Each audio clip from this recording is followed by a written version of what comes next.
Hello, I'm your new rabbi.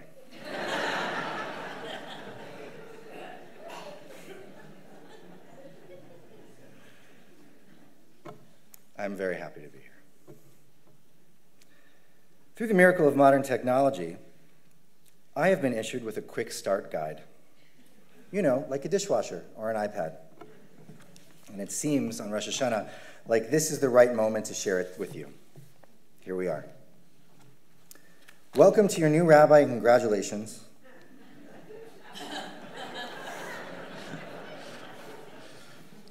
May your rabbi bring you many years of happiness. Should you have received this new rabbi in error, please return him. I'm sorry, this part is garbled. I can't. This guide is the best way to make the most use of your new rabbi with a minimum amount of sermons. It contains the answers to many frequently asked questions. Please read carefully. In what condition have you received this new rabbi? Your new rabbi comes to you gently used, but in good condition. And since others have experienced this rabbi previously, you have the benefit of their feedback. Here are a number of actual verified user reviews about your rabbi. He doesn't look very Jewish.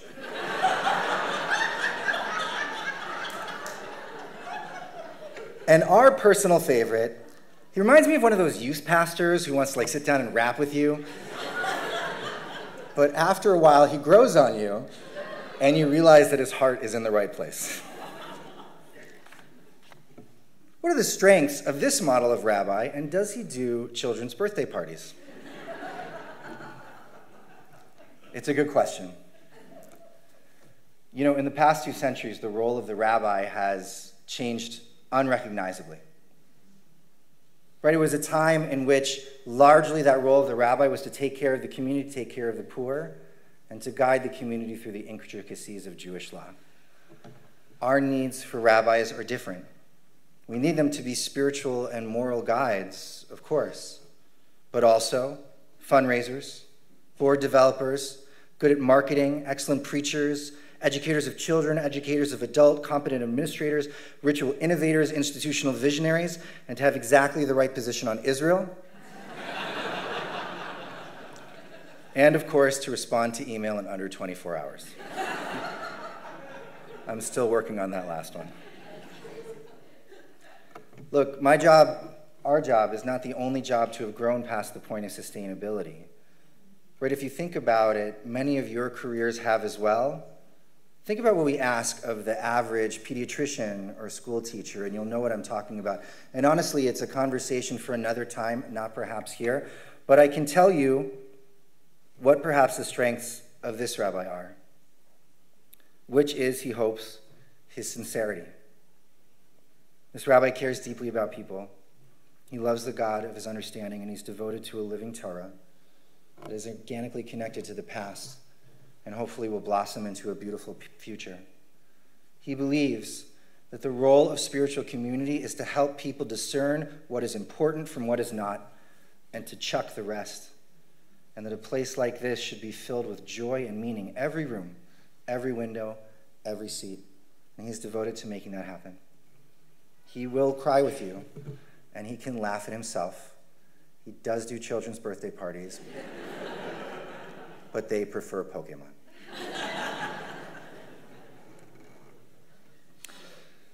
What kind of rabbi is this one? The model that you have selected is post-denominational. Not to worry, we don't understand what that means either. But we are assured that with repeated applications of Mim Eisenstein,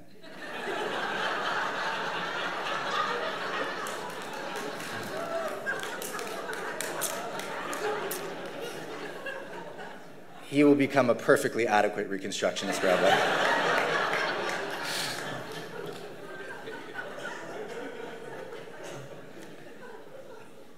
I can't give you a one-word answer of what kind of rabbi I am. I just have to share with you a little bit of my story, if that's okay with your permission. Thank you. If you don't agree, you can leave. It's not a good time to say no. I was born to two loving parents who had very, very different relationships with Judaism. My mother was the kind of person who loved Judaism, deeply devoted the conservative synagogue, both which she was raised and that we belonged to, but was never personally religious herself. I know tons and tons of amazing people like that, and my dad was different. He was raised on Long Island, religious, in the Lithuanian tradition. And it is not incidental to his upbringing, his religious upbringing, that he moved from Long Island to California. Really. Now, you might be wondering, what is a Lithuanian? What does it mean? Well, my grandfather, of blessed memory, was a Litvak, a Lithuanian. And if he would come to shul, to services, and he heard that the Shliach Tzibor, the person leading services, was praying too slowly, my grandfather would help him. And that, my friends, is Taka Litvak. Really Lithuanian. It's not fair because that is a very Lithuanian thing to do, but it's not the whole story, right? Because the philosophy, the Lithuanian philosophy is this, in a nutshell. The world is wide, and we as individuals are quite a small part in it. And we could devote every waking hour of our lives to knowledge, to biology, to physics, to engineering, to poetry, to spirituality, to mathematics, and we would never uncover a fraction of what the world has to offer us. So, say the Litvaks, what a person should do is devote themselves to as much learning as possible, to say little and to do much, and to follow the rules of the Torah as the Holy One commanded them to their utmost. If there is a service, the Lithuanian prays every word of it. If there's a mitzvah, the Lithuanian does every part of it. It takes grit and strength to be a Litvak, and that is the heart of what the Lithuanian style is, strength. It's often a beautiful strength. It is true that the first truly kind rabbi that I ever met was a direct descendant of the Vilna Gaon, the luminary of Lithuanian Judaism. And as an adult, when I was in yeshiva, my Rabbi was a Lithuanian, and he was a quiet and humble man who prayed very quietly, and I used to pray right next to him. And it was like standing next to a nuclear reactor. Such was the level of his spiritual intensity. What matters to Litvaks is the Talmud. And there's nothing like it. It took better than 800 years to compose the 7,000 and more pages of the Talmud. The Talmud is less like a year at an ashram and more like your first year of law school, which for half this congregation should be perfectly related. How many salient approaches to a moral problem can you stuff into your brain? How many real opinions, learned opinions about how to address that problem can you stretch to be able to conceptualize? That's what the Gemara, that's what the Talmud is about. And it's about stretching, and it takes pushing yourself beyond your boundaries. It is the sine qua non of Lithuanian life, and it is amazing. And yet, at the same time, there are drawbacks. What the Talmud does well is it conceives of things in categories, permissible and forbidden, optimal and less than optimal, sacred, secular and profane, Jewish and not Jewish. And when those categories get crossed, the Talmud does not do very well. I remember being at 6 and I here in DC years ago, and all of a sudden realizing that 10 to 15% of the people in my services weren't themselves Jewish. That was a bit of a switch for me.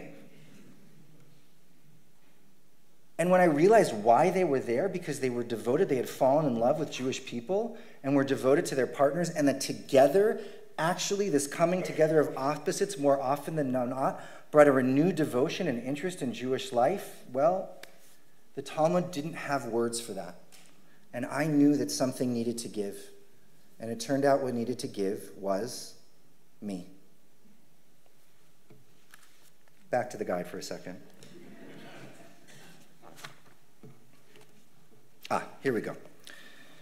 This rabbi seems to clap a lot during services. Is he malfunctioning?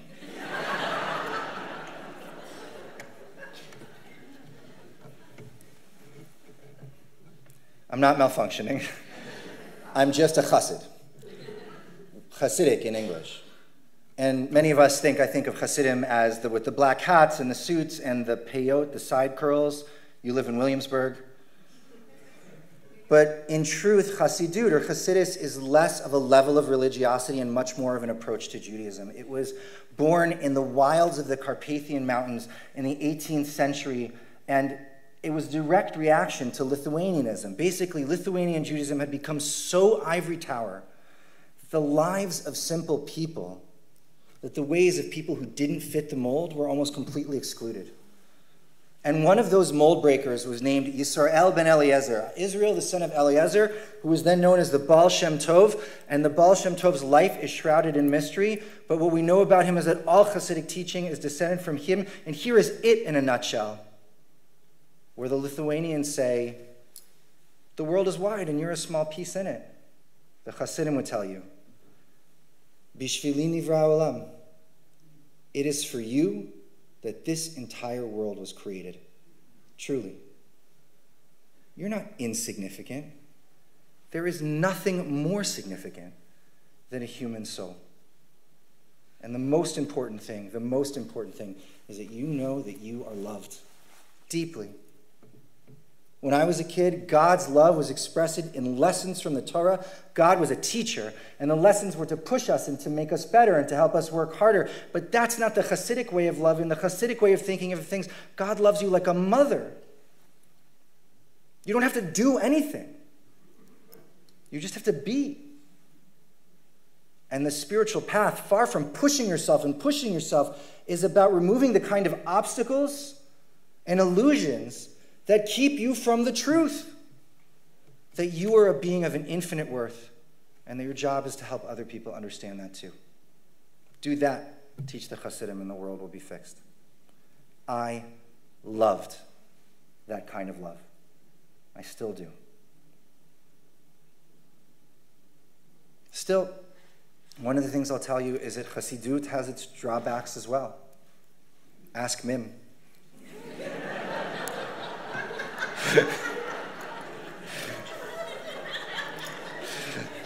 Mim, this comes from so much love, and I'm sure, by the way, that you are welcome to take revenge later as you see fit, truly. All right. Look, honestly, to be honest with you, their passion is not everything. Like, every once in a while, respond to an email, you know? Like there's certain things that structure gives, and one of the things that I want to say that passion is actually not good for is I don't know if you have ever had the difficult privilege of sitting with someone as someone they love is leaving this world, is dying.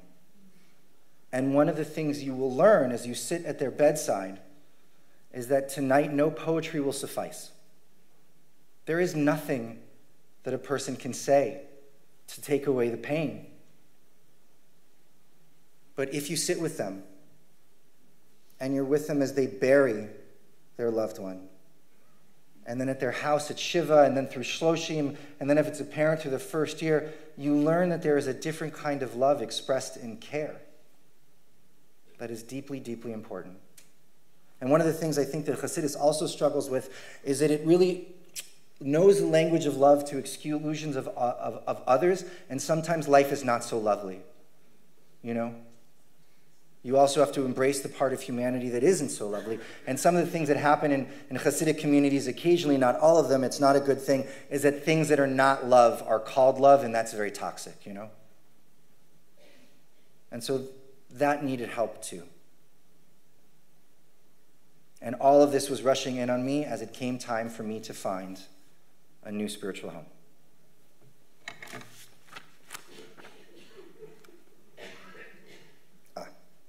So why is he here?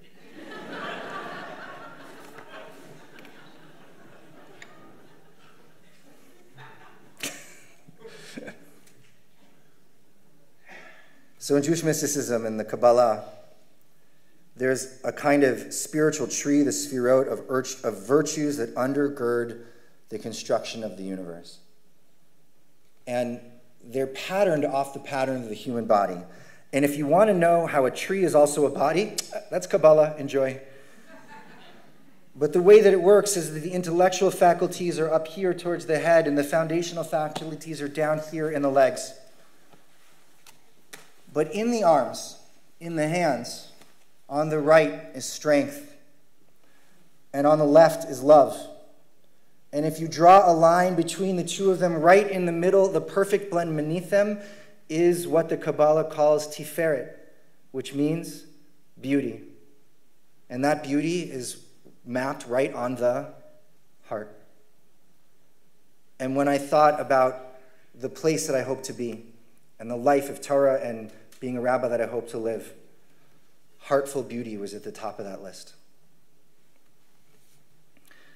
I don't want to say to you that you had me at hello, for those who remember the movie. But I remember getting off the first interview and turning to Yael and saying to her, I think we might be moving back to Washington. There is so much heartful beauty in this community. When you pray, it's alive. And your Torah is deep, and there are people willing to teach it. There are members of the community who are up in each other's business in the way that only Jews will understand and care for each other in such a beautiful and yet guilt-inducing way. I love it. I love every second of it. If you go to a protest anywhere in the greater Washington, D.C. metro area, who are half of the people there? It's like we might as well have a board meeting while we're there. It's amazing. All three of your former rabbis are still in the community, voluntarily even. Look, Fred's in Hawaii. Rabbi Fred is in Hawaii right now, but really, who can blame him?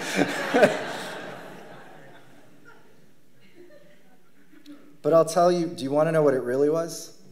The thing that sealed the deal for us? Around the time that I was interviewing, my wife, Yael, got a bad diagnosis. It began with can and ended with and the middle letter can go right to hell. And as bad diagnoses go, I just want to let you know it was a good one. Words like stage 0 and only surgery and we will cure you were used. And so in the vast spectrum of what that illness can mean, we were very, very, very lucky. But she was facing a very hard surgical row to hoe. She gave me permission, of course, to use this story in the sermon, but knowing her, I think would prefer not to talk about it. She knows your love, and I'll tell you why. And I, profoundly, to the core of my being, didn't know what to do. I'm a rabbi. I care for people when they have cancer. I care for people when they're sick. I care for people when they're dying. I care for them when they're leaving this world. And I care for them when they're coming into this world. And I had no idea what to do. And I called Beth Sperber-Ritchie. And I said, Beth, I don't know what to do. I'm supposed to come out to interview with you, but it's in the surgery, and I don't want the community 100% to know about it. Not that I don't want them to know, but that shouldn't be the story of this. It's not fair. I have never been less or more unrabbied in my entire life. And you know who cared for me with strength and love? Beth. Dates were made, plans were taken care of, hugs were given, and words that were quiet and sweet were sent our way. And it was at that point that we realized that it wasn't just that this could potentially be our spiritual home, but we would be lucky if this was our spiritual home. It is to that strength and care that you showed us that I devote myself. For however many years I am with you. And what I'll tell you is, when it comes to the return policy,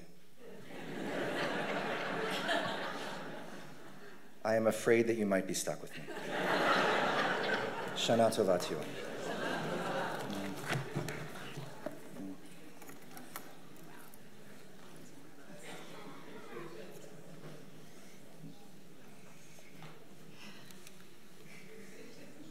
Don't you want the manual?